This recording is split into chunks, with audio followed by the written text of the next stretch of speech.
Schizophrenia, a disorder that is typically characterized by thought disturbance and loss of reality contact, was named schizophrenia much later. Previously, it was termed as dementia precox by Kraepelin. Much later, in the year around 1911, Bleuler termed it schizophrenia. According to him, it was a disorder that was organically caused by splitting of mind or personality. And so he named it schizophrenia, as in Latin, schizo means to split, and the term phren means mind. That means splitting of the mind, and that's schizophrenia. Now, here in this lecture we will go straight into the etiology of schizophrenia, as you have already studied about the disease and about this disorder and its symptoms in your previous semester. So we will be going straight into the etiological factors of schizophrenia.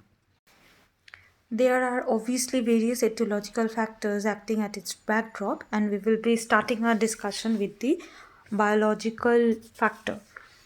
Now, from this point of view, from the genetic point of view, it has been reported that schizophrenia is transmitted from one generation to the other. This has been supported by twin studies. The incidence of this disorder among the monozygotic twins is greater than that amongst the dizygotic twins. According to Rosenthal, a psychopathological constitutional predisposition is inherited, and its manifestation that is the manifestation of this disorder, depends upon whether the person who is predisposed has encountered severe stress, if he has got some stress as a precipitating factor or not. Then these precipitating stressors may be many. It can be of something like of a death, trauma, a disease, a childbirth, etc. When physiological aspect of the disease is reduced, the recovery of schizophrenia may occur. Mednick and his associates have suggested a method of studying pre-psychotic characteristics. In 1970, in their study, they have designated the children with high pre-psychotic characteristics as high-risk children. And high-risk children showed longer GSR. What is GSR? That is the general stress response. That is the ability to combat that, or the fight, or to react, to act in the stressful situations. So the high-risk children showed longer GSR tendencies. In other words, the longer GSR tendency indicates that the high-risk children have more volatile ANS, that is autonomic nervous system. Now we all know the character played by ANS in the stress related pattern that we experience. So in the high risk children who are showing the longer GSR, they have more volatile ANS. Now, Schachter and his associates in a study on high-risk children reported that when both the parents are schizophrenic, their children is more likely to suffer from schizophrenia than when one parent suffer from schizophrenia. From their study, they found that the CNS reactivity is more in case of the high-risk children.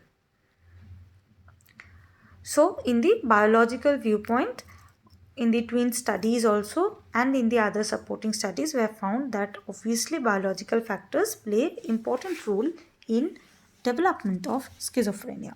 Now we are coming to the biochemical research findings. Now, long back in 1962, Heath and associates reported that schizophrenic patients produce an abnormal blood substance which is toxic to CNS. Recent studies show that schizophrenic patients have high prolactin and cortisol. Now, in addition to this, there is also a dopamine hypothesis which reveals that the schizophrenia is a result of too much of or excess of dopaminergic activity. Now, two probable explanation of this comes from the fact that effectiveness of many antipsychotic drugs are found to be antagonistic to the dopamine type 2 receptors.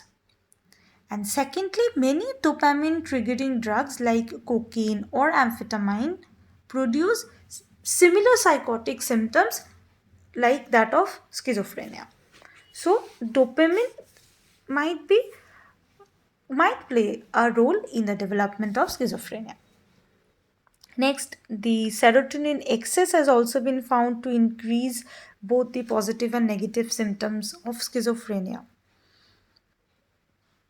Norepinephrine has been found to be responsible for the symptom of anhedonia, though the results relating to this, that is the function of norepinephrine is inconclusive. Next, about GABA, some schizophrenia patients were reported to have loss of GABA neurons in hippocampus. Glutamate roles is also speculated because glutamate antagonistic can produce a condition that is similar to schizophrenia. So, if glutamate antagonistics can produce such effects, then it might be thought of that glutamate plays a role in the development of schizophrenia. Then in the post-mortem studies showed that acetylcholine and nicotine are important. Here in the post-mortem studies, they have found that decreased muscarinic and nicotinic receptors in the parts of the prefrontal cortex, which are responsible in the regulation of neurotransmitters that is related to the cognition. And we all know that cognition is impaired in schizophrenia. So, this might be an indication of the role of these neurotransmitters in the development of schizophrenia. Now we are coming to the psychodynamic factors or the psychodynamic formulations about schizophrenia. Bloiler, though rejected that schizophrenia could be due to psychogenic origin, he believed that the manifest content of schizophrenia or the clouded thinking, the schizophrenic thinking, could be understood in terms of the Freudian theory. Freud said that projection plays an important part in this distortion. According to Freud, these patients withdraw their libido from the external objects and redirects this energy in the self or ego. They are actually withdrawing or extracting the libido from the outer objects and redirecting that same energy, the libidinal energy, inward. It is towards their self or ego.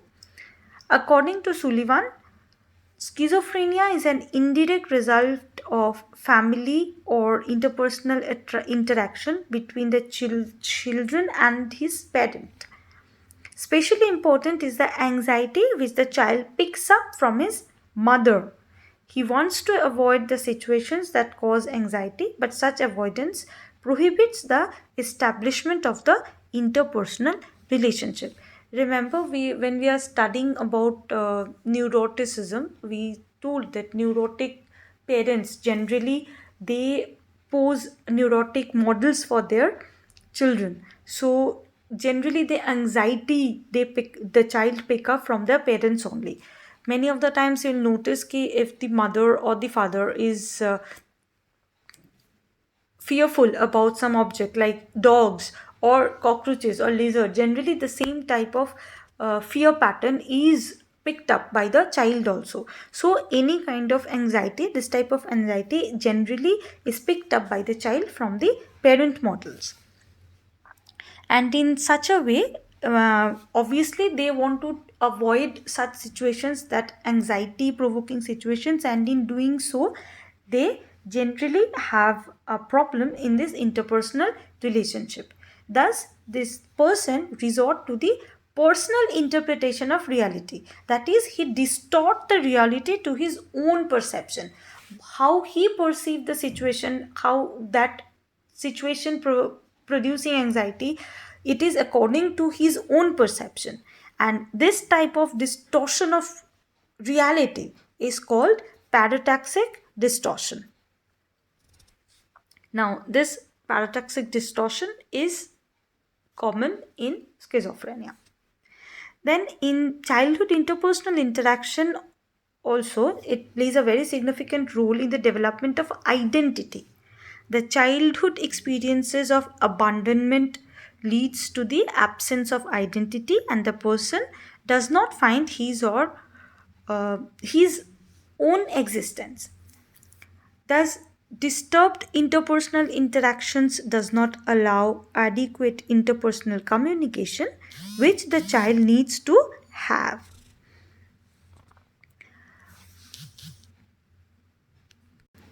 As interpersonal communication is disturbed, self expression of the child is also disturbed.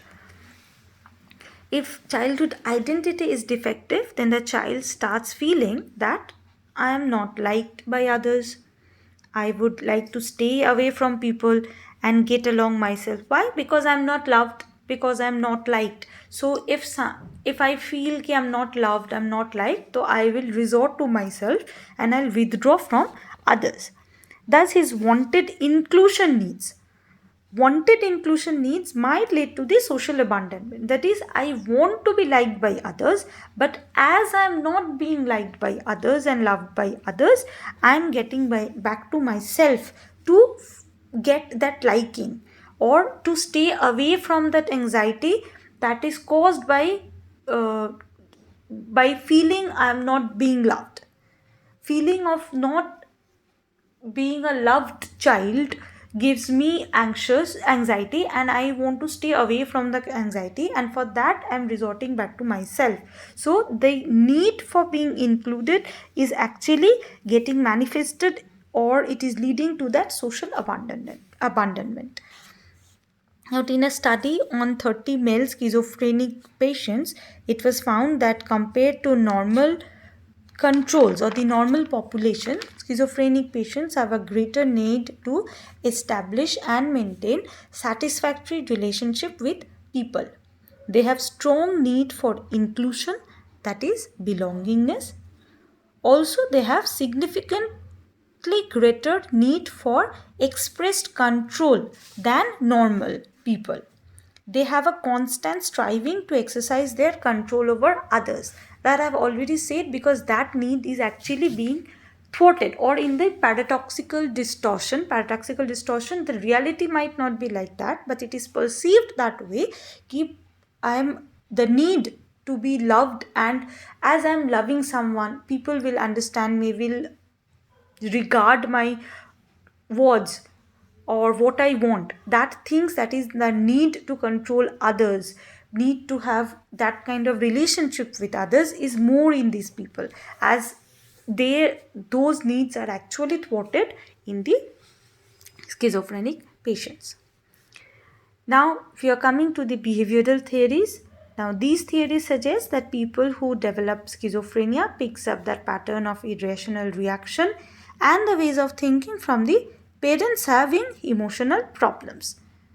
Therefore, the parental emotional crisis is reflected later in the schizophrenic patients, who shows this similar crisis in their interpersonal relationship also. Now, lastly, there is also a socio-cultural factor, that is the social disorganization or social disruption. This leads to personality disorders.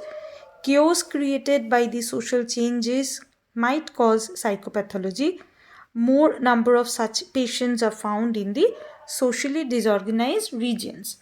Now, this is basically true of many psychological disorders.